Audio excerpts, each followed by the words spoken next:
Grabe guys, tumatay yung balahibo kapag nakikita ko yung mga tao.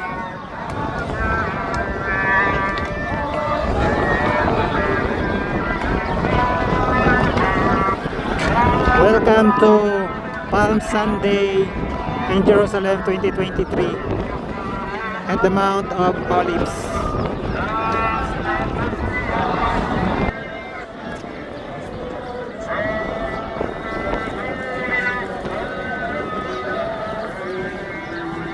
Hindi na yung pinaka-head ng procession.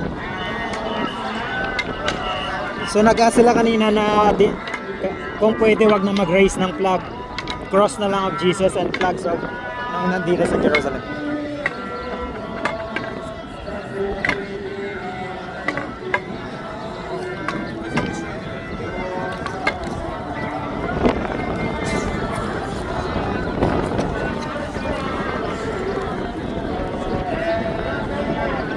Yung nagtanong kanina kung may bumubuhat ng cross, walang nagbubuhat ng cross during Palm Sunday. On Friday, may mga magbubuhat ng cross sa loob ng Old City. That's the time ng Passion of the Christ sa Via Dolorosa. Pero ngayon, Palm Sunday. Ito yung first entry ni Jesus dito sa Jerusalem. Palm Sunday.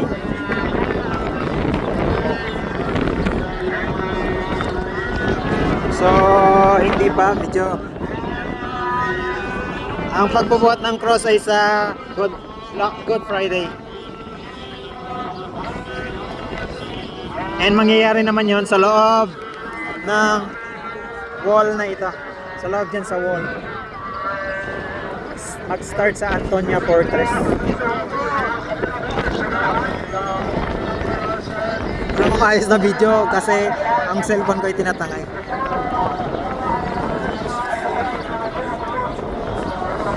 Oh.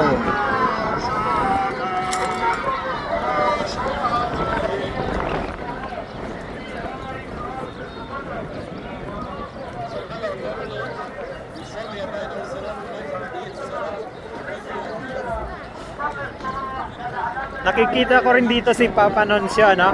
Yung representative ng Vatican City and for Middle East and Cyprus ay nandito ngayon, second highest na Catholic bishop.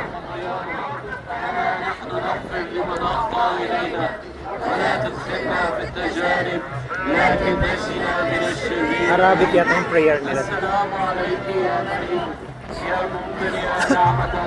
الرب معك مباركة أنت في النساء ومباركة Thank you so much. يسوع يا قديسنا مريم يا والدة الله صلي لأجلنا نحن الخطاة الآن وفي ساعة موتنا آمين. Sana yan. المجد لله وللابن والروح القدس وكانت الأجر والآن وإلى